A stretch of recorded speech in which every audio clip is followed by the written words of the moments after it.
예전에 모래시계 대사 중에 최민수 씨 대사가 있었습니다. 나 떨고 있니? 이건 누구 얘기입니까, 허주현 변호사님? 국민의힘 이준석 대표 얘기입니다. 아하. 내일 이준석 대표에게 어떻게 보면은 운명의 날이 될 수도 있을 것 같은데요. 아하. 내일 오후 7시에 국민의힘 윤리위원회가 개최가 되는데 바로 이 자리에서 이준석 대표의 성상남 및 증거인멸 교사 의혹에 대한 징계 수위 및 여부가 결정이 될 것이다. 그래요? 이렇게 보입니다. 네. 일단 국민의힘 당규에 따른 징계 수위를 한번 살펴보면요. 네. 제명, 탈당 권유, 당원권 정지, 경고 이렇게 4가지 형태로 구분이 되고요. 그중에 제명 절차를 제외한 나머지 3가지 이제 징계는 윤리위의 결정 그 자체로 효력을 발생을 하도록 그렇게 규정이 되어 있습니다.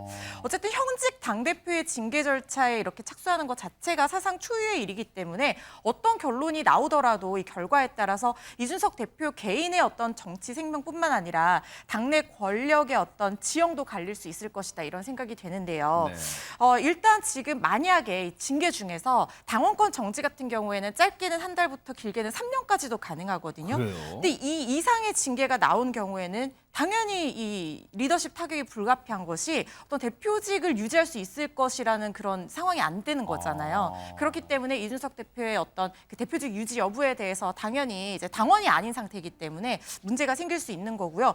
가벼운 수준인 경고가 나온다 하더라도 네. 물론 그 자체로 대표직 사퇴를 강제할 수는 없겠지만 네. 어쨌든 징계의 경중을 떠나서 이 증거인멸 교사에 대한 의혹을 인정하는 셈이 되기 때문에 이준석 대표에게는 정말 떨고 있을 수밖에 없는 상황인 거죠. 아하. 거기다가 지금 이준석 대표가 본인이 어떤 혐의를 인정을 하지 않고 있는 상황이거든요. 아하. 그러면은 이 징계 결과를 두고 국민의힘 당 내에서 내홍이 벌어질 가능성이 있고요. 차기 당권 경쟁이 조기에 점화되면서 주도권을 차지하려는 어떤 세력들 간의 신경전이 예상되는 그런 상황입니다. 그 윤리위의 징계 4가지 좀 보여주세요. 그 보면은 이제 제일 아래 칸이 이제 이 4가지 징계 수 중에 제일 낮은 거예요. 경고. 물론 지금 이준석 대표는 경고조차도 받아들일 수 없다. 이렇게 강경한 또 자신감의 어떤 표현이겠죠. 그리고 당원권 정지, 탈당 권유. 여기까지는 앞서 우리 허주현 변호사 말씀처럼 윤리위, 당 윤리위 결정만으로 효력이 되는 거고 발효되는 거고 제명은 강력하다 보니까 최고위원회 의결을 거쳐야 됩니다. 그런데 지금 당 윤리위가 몇 명이냐? 위원장 포함해서 9명이에요. 그런데 어떻게 의결이 되냐?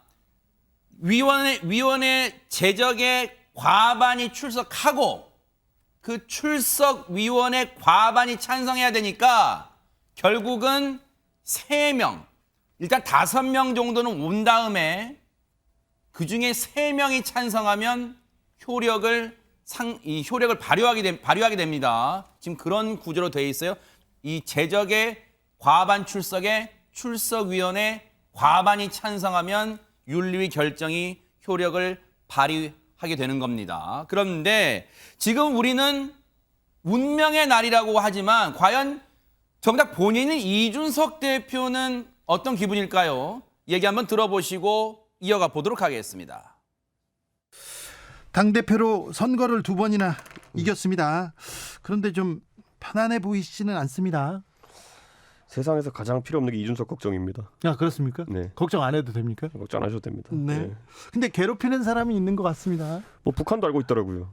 북한마저도 인증할 정도로 사실 이제 공격의 공세를 높이는 것 같은데 네. 제가 선제로 누군가를 공격하는 경우는 거의 없습니다. 네. 그런데 지금 상황을 보면은 다들 왜 이렇게 파상 공세를 하려고 하는지. 주진문 교수님, 뭐 노래 가사도 있지만 나 밥도 잘 먹고 있어요, 잘 지내요, 뭘 걱정하세요, 여러분 걱정 내려놓으세요, 뭐 이런 겁니까? 뭐 지금 그렇게 보이네요. 어허. 그러니까 본인의 말은 그런데 사실은 그럼에도 불구하고 어떤 경우가 나오냐에 따라 본인의 거치는 상당히 유동적이 될 수가 있어요. 제가 볼 때 윤석 대표가 어떤 결정이 나오더라도 그걸 수용하지는 않을 겁니다. 그러니까 징계위가 안건을 올렸다고 하는 건 징계를 할 가능성이 높거든요. 그런 상황인데 어떤 경우가 나오도 윤석 대표는 절대로 수용하지 않을 겁니다. 왜냐하면 경찰 수사가 지금 진행되고 있는 상황에서 그 수사 결과도 없이 윤리위가 자체적으로 무슨 근거로 이렇게 했느냐 이런 비판을 할 거고요. 다만 윤리위원장이 윤석 대표가 그 얘기를 했을 때 그렇게 또 반박을 했어요. 뭐라고 그랬냐면 경찰 수사와 윤리위 판단은 전혀 다른 문제다. 그렇기 때문에 우리는 판단을 하겠다고 그랬거든요. 그러면 이제 충돌이 일어날 거예요. 네. 그리고 이제 재심을 요청할 가능성은 저는 있다고 봅니다. 그렇다고 하면 네. 윤석 대표 입장에서는 어떤 형태로의 징계가 나오더라도 그 징계는 본인한테 상당히 큰 치명상이 될 수 있다. 예를 들면 네. 경고가 가장 약하잖아요. 근데 경고의 내용을 만약에 윤리위가 이렇게 판단한다고 제가 가정을 해보겠습니다. 네. 당 대표로서의 어떤 품위를 훼손하고 당의 명예를 훼손했다. 이렇게 나오면 어떻게 되겠습니까?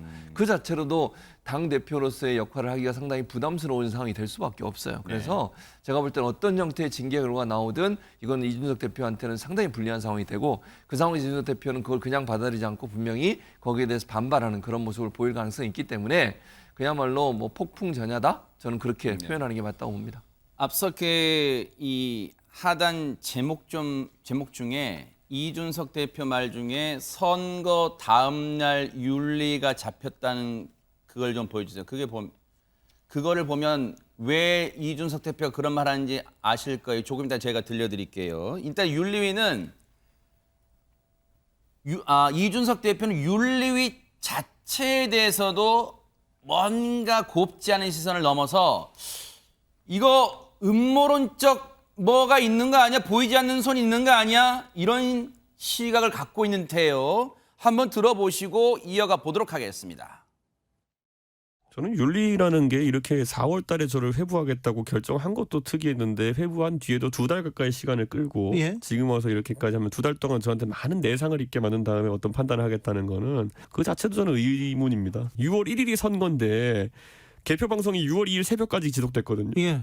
그럼 6월 2일 날 윤리하겠다는 거는 선거 결과를 예측이라도 했다는 겁니까? 예를 들어 선거 결과가 안 좋았으면 뭐 저한테 뭐 어떻게 하겠다는 생각이었던 것인지 약간 이해가 가지 않는 부분이 있습니다. 이게요.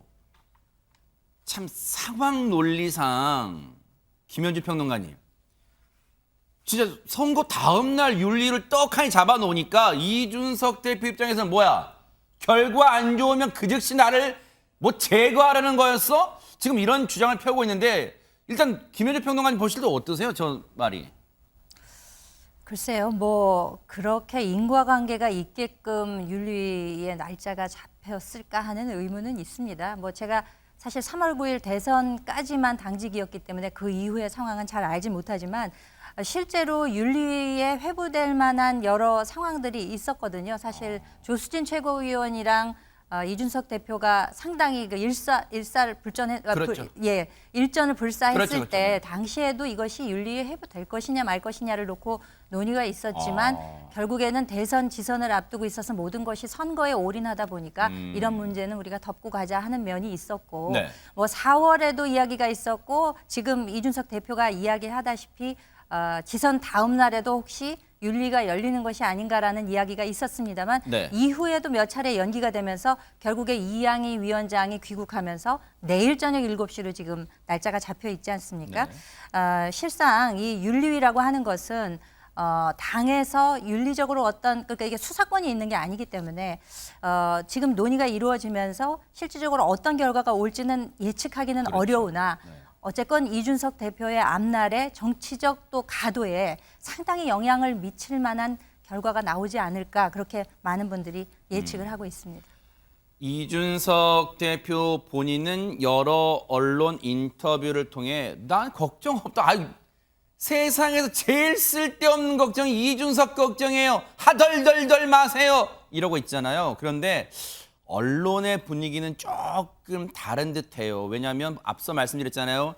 애초에 윤리위 날짜가 지방선거 끝난 다음 날 6월 2일이었다가 이달 24일, 이번 주 금요일이었어요. 24일로 원래 연기됐었는데 그걸 지금 이양희 위원장이 귀국하면서 내일로 당겼어요. 분위기가 조금 심상치 않다고 지금 언론들은 보는 것 같아요. 이런 가운데 애초에 이준석 대표에 대해서 성비위 의혹을 제기했던 유튜브 채널이 내일 또 뭘 공개한다 이런 말이 있습니다. 안진영 기자님. 네, 김세희 가로세로 연구소 대표의 발언에 이목이 집중되고 있습니다.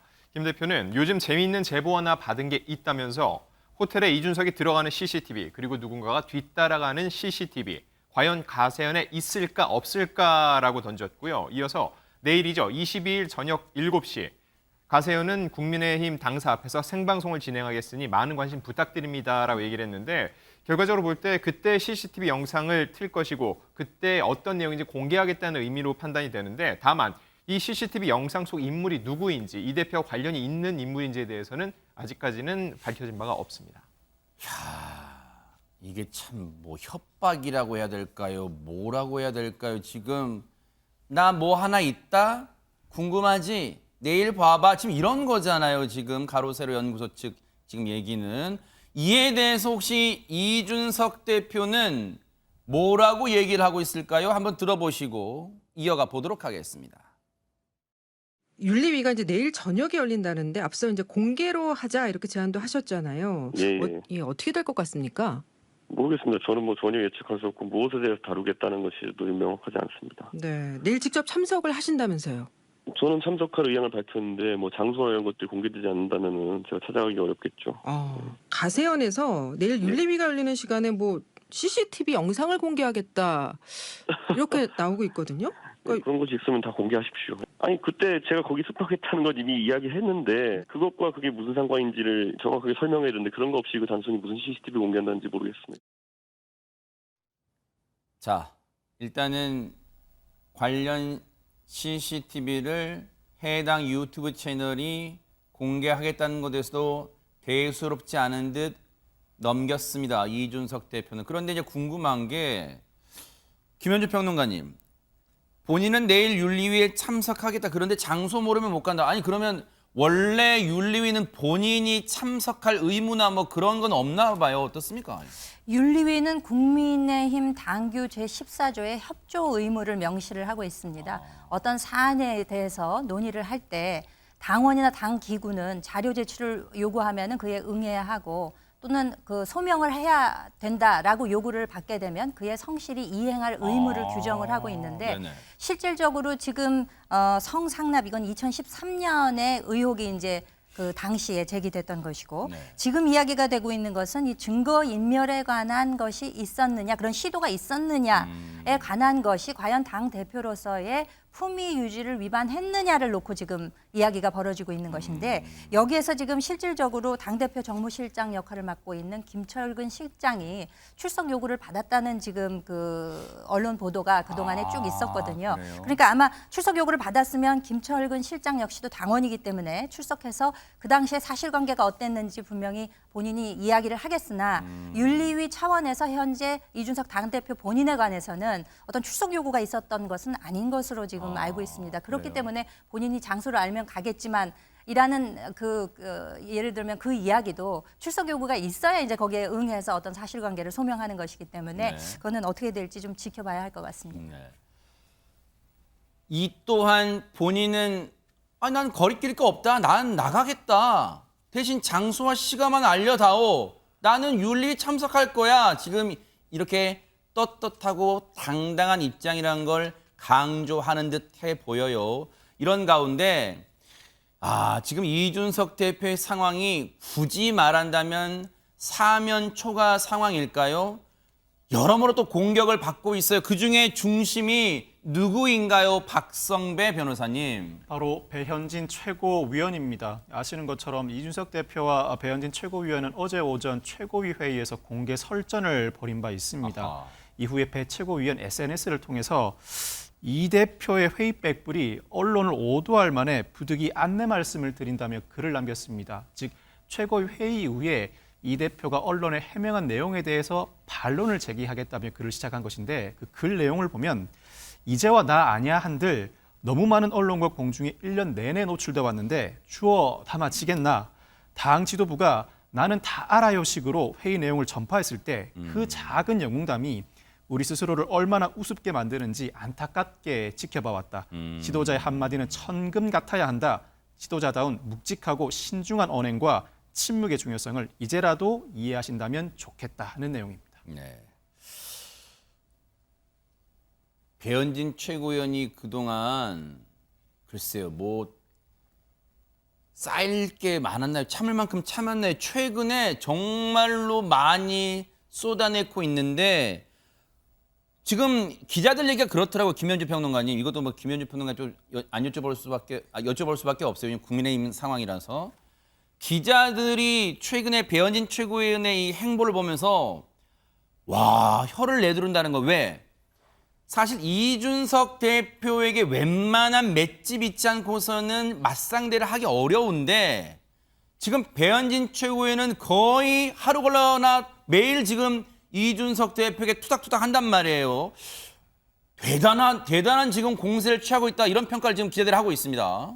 그렇죠. 배현진 최고위원도 상당히 당찬 면모가 있죠. 어저께 그 최고위에서 부딪힌 장면을 보면 오히려 이준석 대표가 컴퓨터를 노트북을 들고 나가다가 약간 권성동 원내대표가 제지를 하니까 엉거주춤하면서 다시 들어와 앉는 장면이 연출되면서 오히려 배현진 최고의 목소리가 더 커진 것이 아닌가라는 생각을 해봤는데 사실상 두 사람이 일종의 단계를 밟아가면서 한 단계 한 단계 이렇게 좀 갈등의 각도가 높아진 게 아닌가라는 생각을 해보게 됩니다. 사실상 지선 승리 직후에 혁신위를 띄웠는데 이것에 대해서 평가하기를 자잘한 사조직이다라는 이야기를 하면서 좀 감정이 좀 상했을 것이고 네. 거기다가 또 이왕이면 안철수 의원이 지명한 최고위원에 대해서 배현진 최고가 좀 이견에 대해서 좀 다른 평가를 내놓지 않았습니까? 뭐 졸렬하게 보일 수 있다라는 평가를 내놓으면서 네. 이것이 또 한 차례 일종의 가격을 한 역할을 했을 것입니다. 네.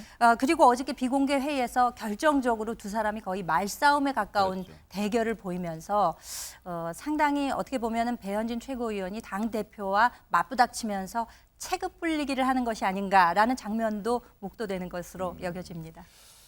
최진봉 교수님, 사실 어제 상황 보면서 뭐 여러 가지 해석 나올 수 있겠습니다만 뭐 어차피 정치란 게 해석의 영역이니까. 그런데 배현진 최고위원이 나름 이준석 대표를 자극했던 측면이 있는 것 같아요. 무슨 말이냐? 어제 회의 시작 전에 아침에 이준석 대표가 먼저 도착했었고 배현진 최고위원이 나중에 들어옵니다. 그런데 보세요. 인사를 하면 보세요. 지금 보여드릴게요. 저 보셨어요? 네.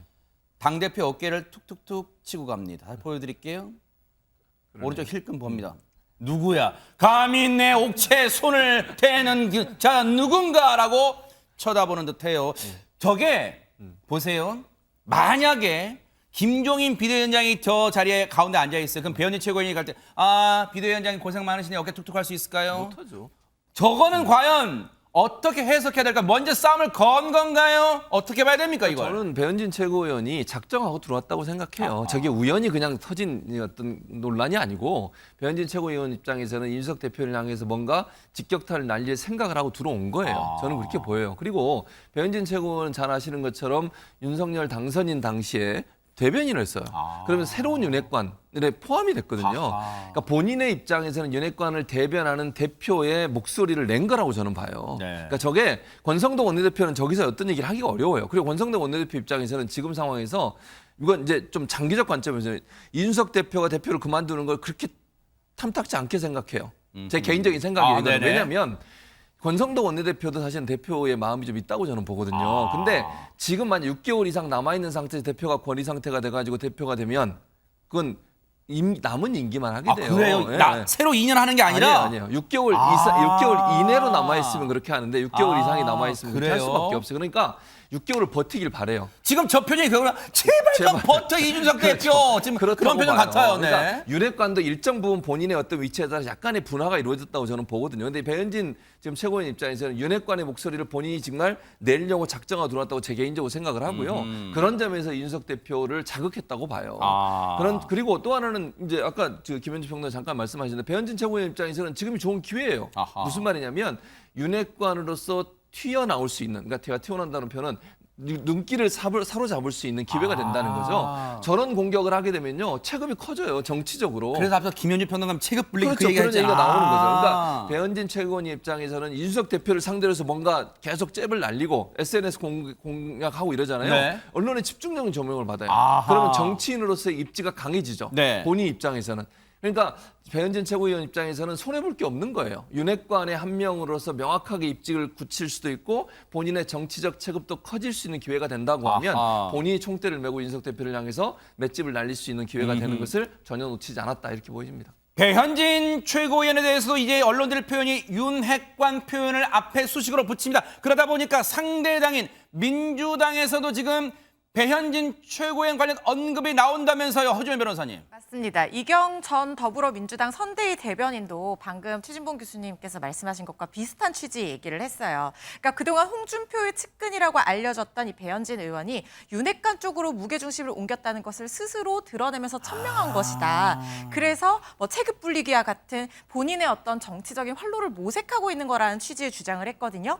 어제 언론 인터뷰를 해서 배현진 의원의 오늘 발언이 그동안 윤핵관이 아니었던 배현진 의원이 셀프 윤핵관이기를 자처한 게 아닌가라고 얘기를 했어요. 그리고 그런 소동이요. 사실 배 의원 입장에서는 손해볼 게 없다는 거예요. 왜냐하면 뭐 이준석 대표가 배현진 최고위원 초선의 최고위원인 거에 비해서는 훨씬 당내 입지라든가 지지자들의 뭐 수라든가 아니면은 뭐 어떤 이슈몰이 여부에 대해서 훨씬 이 체급이 큰 정치인이잖아요. 그러다 보니까 이 대표와 어떤 대립각을 세우는 것 자체만으로도 언론 노출이 많아지고知名도도 높아지는 이득을 챙긴다는 거죠. 실제로 지금 며칠째 배현진 최고위원 모습과 이름이 언론에 오르락내리락 하고 있으면서 관심이 쫙 이렇게 모아지고 있잖아요. 그런 부분을 얘기를 하는 겁니다. 그러면서 어떤 이런 개인 감정으로 100% 다립각을 세우는 것이 아니라 멀리는 22대 총선의 공천, 그다음에 가깝게는 다음 지도부를 내다보고 차기 어떤 자기의 정치를 위해서 차기 활로를 모색하고 대립각을 세우는 것이다. 이렇게 주장을 한 겁니다.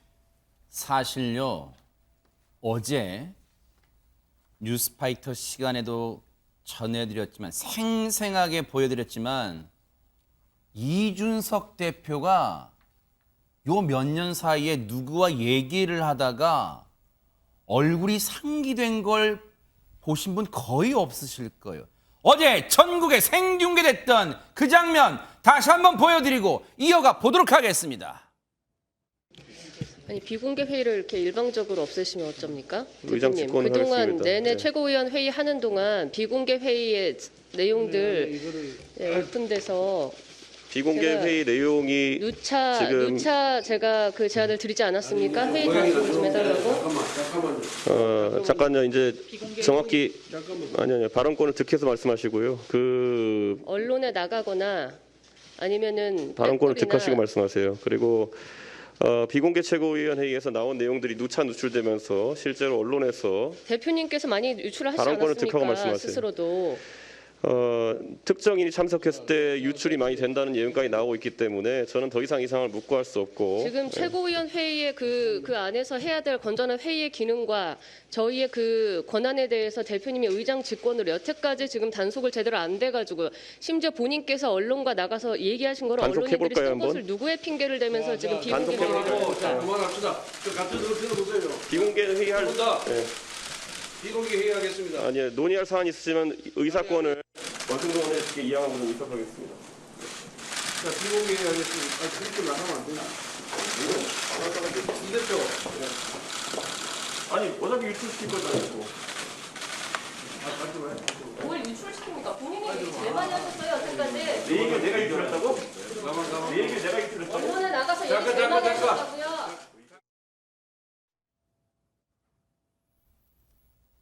저렇게 해서 다시 한 67발자국 갔다가 다시 돌아와 앉습니다. 마스크로 얼굴 반쯤은 가려졌지만 상기된 표정을 감출 수는 없었던 이준석 대표입니다. 급기야 서로 반말까지 오갔습니다. 그런데 혹자는 이런 얘기를 하시더라고요. 야, 이거 예전에 내가 봤던 이 당의 전신 그때 모습과 비슷한데? 어떤 모습인지 한번 보여드리고 이어가 보도록 하겠습니다. 공천 룰의 범위를 벗어나는 행위를 하는 것에 대해서는 이것을 제어할 의무가 있고 앞으로도 이것을 용납하지 않겠습니다. 얘기하는 것은 난 당대표는 분명히 얘기하지만은 용납하지 않겠다. 그런 얘기하면 안 됩니다. 앞으로 이런 문제 관리위원들이 영향 주는 문제는 당대표도 하면 안 된다. 이 말씀을 제가 분명히 드립니다. 뭐 똑같은 말 반복시키는데 공천관리위원회가 당한 단계에 벗어난 행위는 절대 제가 용납하지 않겠습니다. 자, 비공개하겠습니다. 비공개 전환하겠습니다. 비공개 전환하겠습니다. 앞으로 그런 언행도 분명히 용납하지 않겠고요. 부탁드립니다.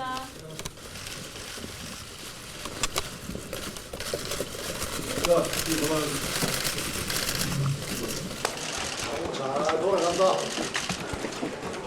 국민이 이런 모습을 보고 어떻게 이야기할지 정말 부끄럽다.